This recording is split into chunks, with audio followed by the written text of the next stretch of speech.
Hi hello ನಮಸ್ತೆ ಎಲ್ಲರಿಗೂ ಮತ್ತೊಮ್ಮೆ ನಮ್ಮ ಚಾನಲ್ಗೆ ಹಾರ್ದಿಕ ಸುಸ್ವಾಗತ. ಸ್ನೇಹಿತರೆ, ಒಬ್ಬ ಹೆಂಗಸು ತನ್ನನ್ನು ಕಾಪಾಡಿಕೊಳ್ಳೋಕೆ ಸುಳ್ಳು ಹೇಳ್ತಿದ್ದಾಳ ಅಥವಾ ಎಲ್ಲರನ್ನ ಮೋಸ ಮಾಡ್ತಾ ಒಂದು ದೊಡ್ಡ ಆಟ ಆಡ್ತಿದ್ದಾಳ? ಗಾಯತ್ರಿ ದೇವಿ ಹೇಳ್ತಾ ಇರುವ ಆಕ್ಸಿಡೆಂಟ್ ಕತೆ ನಿಜವೇ ಅಥವಾ ಅದರ ಹಿಂದೆ ಇನ್ನೂ ಭಯಾನಕ ಸತ್ಯ ಇದೆಯೇ? ಇನ್ನೊಂದು ಕಡೆ ಭಾರ್ಗವಿ ಮಕ್ಕಳನ್ನು ಕಾಪಾಡೋ ಹೋರಾಟದಲ್ಲಿ ಜೊತೆಗೆ ಮನೆಯೊಳಗೆ ಇರುವ ರಾಕ್ಷಸಿಯನ್ನು ಪತ್ತೆ ಹಚ್ಚಿಕೊಳ್ಳೋಕೆ ಹೊರಟಿದ್ದಾಳೆ. ಹಾಗಾದರೆ ಇವತ್ತಿನ ಸಂಚಿಕೆಯಲ್ಲಿ ಏನಾಯಿತು, ಸತ್ಯ ಇಲ್ಲಿಗೆ ತಲುಪಿತೋ ಅನ್ನೋದನ್ನು ಸಂಪೂರ್ಣವಾಗಿ ನೋಡೋಣ. ಸ್ನೇಹಿತರೆ, ಕತೆ ಶುರುವಾಗುವುದು ತುಂಬ ಸರಳವಾದ ಸನ್ನಿವೇಶದಿಂದ. ಗಾಯತ್ರಿ ದೇವಿ ಎಳನೀರನ್ನು ಕುಡಿಯುತ್ತಾ ಭಾರ್ಗವಿಗೆ ಕೂಡ ಕರೆಯುತ್ತಾರೆ. ಇದು ನೋಡೋಕೆ ಸಾಮಾನ್ಯವಾಗಿ ತೋರುತ್ತದೆ, ಆದರೆ ಇಲ್ಲಿ ಒಂದು ಮಾತಿನೊಳಗೆ ಮಮತೆ ಮತ್ತು ಅದರ ಹಿಂದೆ ಇರುವ ನಾಟಕೀಯತೆ ಎರಡೂ ಇವೆ. ಭಾರ್ಗವಿ ಬೇಡಮ್ಮ ಅಂತ ಹೇಳೋದು ಏನು ಸೂಚಿಸುತ್ತದೆ ಗೊತ್ತಾ? ಅವಳ ಮನಸ್ಸಿನಲ್ಲಿ ಈಗಾಗಲೇ ಒಂದು ಅನುಮಾನ ಮತ್ತು ಒತ್ತಡ ಇರುತ್ತದೆ ಎಂಬುದನ್ನು. ನಮ್ಮ ಜೀವನದಲ್ಲೂ ಕೆಲವೊಮ್ಮೆ ಯಾರಾದರೂ ತುಂಬ ಕಾಳಜಿ ತೋರಿಸಿದಾಗ ನಾವೇ ಯಾಕೋ ಅಸಹಜ ಅನ್ನಿಸ್ತದೆ ಎಂದು ನಮ್ಮ ಮನಸ್ಸು ಹೇಳುತ್ತದೆ, ಇದರಲ್ಲಿ ಏನೂ ಗೊಂದಲ ಇದೆ ಅಂತ. ಅದಾದ ಮೇಲೆ ಬರುವ ಬುರ್ಕಾ ಹಾಕಿರುವ ಮಹಿಳೆ, ಇದು ಕಥೆಯಲ್ಲಿ ಒಂದು ಟರ್ನಿಂಗ್ ಪಾಯಿಂಟ್. ಅವಳು ಅಡ್ರೆಸ್ ಕೇಳೋ ನೆಪದಲ್ಲಿ ಬಂದಿದ್ದರೂ ನಿಜವಾಗಿ ಅವಳು ಒಂದು ಇನ್ಫಾರ್ಮರ್, ಮಾಹಿತಿ ಕೊಡುವವಳು. ಭಾರ್ಗವಿ ತಕ್ಷಣ ಅರ್ಥ ಮಾಡಿಕೊಂಡು ಸೈಡ್ಗೆ ಹೋಗಿ ಮಾತನಾಡುವುದು ಇದು ಅವಳ ಬುದ್ಧಿವಂತಿಕೆ ಮತ್ತು ಸೀರಿಯಸ್ ಮಿಷನ್ ಅನ್ನು ತೋರಿಸುತ್ತದೆ. ಅವಳು ಹೇಳೋದು ಆಂಬ್ಯುಲೆನ್ಸ್ ಅನುಮಾನಾಸ್ಪದವಾಗಿ ಓಡಾಡ್ತಿದೆ ಅಂತ. ಇದರಿಂದ ನಮಗೆ ಗೊತ್ತಾಗೋದು ಇದು ಮಕ್ಕಳ ಅಪಹರಣ ಅಥವಾ ದೊಡ್ಡ ಕ್ರೈಮಿಗೆ ಸಂಬಂಧಪಟ್ಟಿರಬಹುದು ಎಂದು. ಪೊಲೀಸರು ಸಿನಿಮಾಗಳಲ್ಲಿ ನಾವು ನೋಡ್ತೀವಿ, ಕೆಲವೊಮ್ಮೆ ಸಾಮಾನ್ಯ ವಾಹನಗಳನ್ನೇ ಕ್ರೈಮಿಗೆ ಬಳಸುತ್ತಾರೆ. ಇಲ್ಲಿ ಕೂಡ ಅದೇ ರೀತಿಯಾಗಿದೆ. ಭಾರ್ಗವಿ ಹೇಳೋ ಮಾತು ತುಂಬ ಮುಖ್ಯ. ಈಗಾಗಲೇ ಹಿಡಿಯೋಕೆ ಹೋಗಬೇಡಿ, ಫಾಲೋ ಮಾಡಿ. ಇದು ಅವಳ ಸ್ಟ್ರಾಟರ್ಜಿ. ಅವಳು ಕೇವಲ ಒಬ್ಬ ಲಾಯರ್ ಅಲ್ಲ, ಅವಳು ಒಬ್ಬ ಯೋಧಿನಿ. ಮಕ್ಕಳನ್ನು ಕಾಪಾಡೋದು ಮತ್ತು ಗಾಯತ್ರಿ ದೇವಿಯ ರಹಸ್ಯ ಪತ್ತೆ ಹಚ್ಚೋದು ಎರಡನ್ನು ಒಟ್ಟಿಗೆ ಮಾಡೋಕೆ ಹೊರಟಿದ್ದಾಳೆ.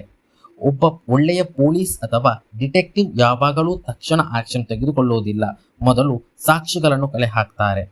ಭಾರ್ಗವಿ ಯೋಚನೆ ಮಾಡ್ತಾ ಇರುವಾಗಲೇ ಗಾಯತ್ರಿ ದೇವಿ ಹಿಂಬದಿಯಿಂದ ಬರುತ್ತಾರೆ. ನಾನು ನಿನ್ನ ಹಿಂದೆ ಇದ್ದೀನಲ್ಲ ಅಂತ ಹೇಳೋದು ಇದು ಒಂದು ಸೈಕಲಾಜಿಕಲ್ ಆಟ. ಅವಳು ಎಳನೀರು ತಂದು ಕೊಡುವುದು ಕಾಳಜಿ ತೋರಿಸುತ್ತಾರೆ, ಆದರೆ ತಕ್ಷಣ ಆಕ್ಸಿಡೆಂಟ್ ವಿಚಾರವನ್ನು ಶುರು ಮಾಡುತ್ತಾಳೆ. ಇಲ್ಲಿ ಅವಳ ಮನಸ್ಸಿನ ಅಸ್ಥಿರತೆ ಮತ್ತು ನಾಟಕೀಯತೆ ಸ್ಪಷ್ಟವಾಗುತ್ತದೆ. ಕೆಲವರು ತಮ್ಮ ಹಳೆಯ ತಪ್ಪುಗಳನ್ನು ಮುಚ್ಚಿ ಹಾಕಿಕೊಳ್ಳೋಕೆ ಅಥವಾ ಗಮನ ಬೇರೆಡೆ ತಿರುಗಿಸೋಕೆ ಹೀಗೆ ನಾಟಕ ಮಾಡ್ತಾರೆ. ಗಾಯತ್ರಿ ದೇವಿ ಹೇಳೋ ಆಕ್ಸಿಡೆಂಟ್ ಕತೆ ತುಂಬಾ ಶಂಕಾಸ್ಪದ. ಲಾರಿ ಡಿಕ್ಕಿ ಹೊಡೆದು ಕಾರು ಸುಟ್ಟು ಹೋಗಿ ಅವಳು ಮಾತ್ರ ಉಳಿದಳು. ನಂತರ ಇಷ್ಟು ವರ್ಷ ಓಡಾಡ್ತಾ ಇದ್ದೇನೆ ಎಂದು. ಇದು ಕೇಳೋಕೆ ಒಂದು ಸಿನಿಮಾದಂತಹ ಅನಿಸ್ತದೆ, ಆದರೆ ಅವಳು ಏನೋ ಮರೆಮಾಚಿಸ್ತಾ ಇದ್ದಾಳೆ ಅಥವಾ ಅವಳಿಗೆ ನಿಜವಾಗಿಯೂ ಒಂದು ಡಾರ್ಕ್ ಫಾಸ್ಟ್ ಇದೆ. ಇದಕ್ಕೆ ಪ್ಯಾರಲ್ ಆಗಿ ಜೆ.ಪಿ. ಪಾಟೀಲ್ ಸನ್ನಿವೇಶ ಇರುತ್ತದೆ. ಕುಡಿದು ಕುಳಿತಿರುವ ಅವನು, ಇದು ಒಬ್ಬ ವ್ಯಕ್ತಿಯ ಒಂಟಿತನ ಮತ್ತು ಪಶ್ಚಾತ್ತಾಪ. ನನ್ನವರು ಯಾರೂ ಇಲ್ಲ ಅನ್ನೋ ಮಾತು, ಇದು ಮನಸ್ಸು ಮುರಿಯುವ ಡೈಲಾಗ್. ಹೆಚ್ಚು ಹಣ, ದೊಡ್ಡ ಮನೆ ಇದ್ದರೂ ಮನಸ್ಸಿಗೆ ಶಾಂತಿ ಇಲ್ಲ ಅಂದ್ರೆ ಜೀವನ ಖಾಲಿ. ಅರ್ಜುನ್ ತನ್ನ ತಂದೆಯನ್ನು ನೋಡಿಕೊಂಡು ಕಣ್ಣೀರು ಹಾಕೋದು ಇದು ನಿಜವಾದ ಪ್ರೀತಿ. ನೀವು ನನ್ನ ಹೀರೋ ಅಂತ ಹೇಳೋದು ಇದು ಒಂದು ಮಗನ ಹೃದಯ. ಜೀವನದಲ್ಲಿ ಎಷ್ಟೇ ತಪ್ಪು ಮಾಡಿದ್ರೂ ಮಕ್ಕಳಿಗೆ ತಂದೆ ಎಂದಿಗೂ ಹೀರೋನೆ.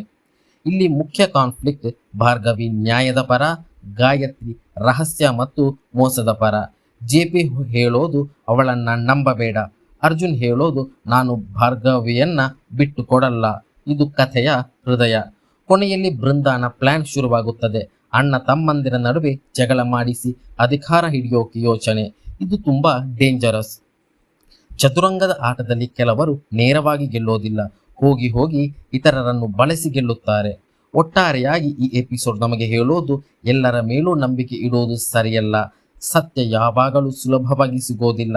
ಪ್ರೀತಿ ಮತ್ತು ನಂಬಿಕೆಯ ನಡುವೆ ದೊಡ್ಡ ಪರೀಕ್ಷೆ ಬರುತ್ತದೆ. ಒಬ್ಬರ ಮುಖ ನೋಡಿಕೊಂಡು ಅವರ ನಿಜ ಸ್ವಭಾವವನ್ನು ಅರ್ಥ ಮಾಡೋಕೆ ಆಗಲ್ಲ. ಸ್ನೇಹಿತರೆ, ಈ ಕಥೆಯಲ್ಲಿ ಯಾರ ಸತ್ಯ ಯಾರ ಸುಳ್ಳು ಅನ್ನೋದು ಇನ್ನೂ ಸ್ಪಷ್ಟ ಆಗಿಲ್ಲ, ಆದರೆ ಒಂದು ಮಾತು ಖಚಿತ, ಭಾರ್ಗವಿ ಈ ಹೋರಾಟದಲ್ಲಿ ಗೆಲ್ತಾಳ ಅಥವಾ ಗಾಯತ್ರಿಯ ದೇವಿಯ ರಹಸ್ಯ ಇನ್ನಷ್ಟು ಗೊಂದಲ ಸೃಷ್ಟಿ ಮಾಡುತ್ತಾ? ಸತ್ಯ ಎಷ್ಟು ದಿನ ಮರೆಮಾಚಿದ್ರೂ ಒಂದು ದಿನ ಹೊರಗೆ ಬರಲೇಬೇಕಾಗುತ್ತದೆ ಅಲ್ವಾ ಸ್ನೇಹಿತರೆ? ಈ ಕತೆ ಇಲ್ಲಿಗೆ ಮುಗಿಯೋದಿಲ್ಲ, ಇದು ಈಗಷ್ಟೇ ಶುರುವಾಗ್ತಾ ಇದೆ. ಮುಂದಿನ ಸಂಚಿಕೆಯಲ್ಲಿ ಭಾರ್ಗವಿ ಯಾವ ಸತ್ಯವನ್ನು ಹೊರಗೆ ತೆಗೆದು ತೋರಿಸ್ತಾಳೆ, ಗಾಯತ್ರಿ ದೇವಿಯ ನಿಜ ಮುಖ ಎಲ್ಲರ ಮುಂದೆ ಬರುತ್ತಾ ಅಥವಾ ಇನ್ನೂ ದೊಡ್ಡ ಟ್ವಿಸ್ಟ್ ಬರ್ತದ ಅನ್ನೋದನ್ನು ನೋಡೋಕೆ ತುಂಬ ಇಂಟ್ರೆಸ್ಟಿಂಗ್ ಆಗಿದೆ. ನಿಮಗೆ ಇವತ್ತಿನ ಎಪಿಸೋಡ್ ವಿಶ್ಲೇಷಣೆ ಇಷ್ಟ ಆಗಿದ್ರೆ ಒಂದು ಲೈಕ್ ಮಾಡಿ, ನಿಮ್ಮ ಅಭಿಪ್ರಾಯವನ್ನು ಕಾಮೆಂಟ್ನಲ್ಲಿ ಹೇಳಿ. ಇಂತಹ ಸೀರಿಯಲ್ ಅಪ್ಡೇಟ್ಗಳನ್ನು ಮಿಸ್ ಮಾಡಿಕೊಡ್ಬೇಡಿ. ನಮ್ಮ ಚಾನಲ್ಗೆ ಸಬ್ಸ್ಕ್ರೈಬ್ ಮಾಡಿ, ಬೆಲ್ ಐಕಾನ್ ಅನ್ನು ಒತ್ತಿ. ಮುಂದಿನ ವಿಡಿಯೋದಲ್ಲಿ ಮತ್ತೆ ಭೇಟಿಯಾಗೋಣ ಸ್ನೇಹಿತರೆ. ಅಲ್ಲಿವರೆಗೂ ಧನ್ಯವಾದ.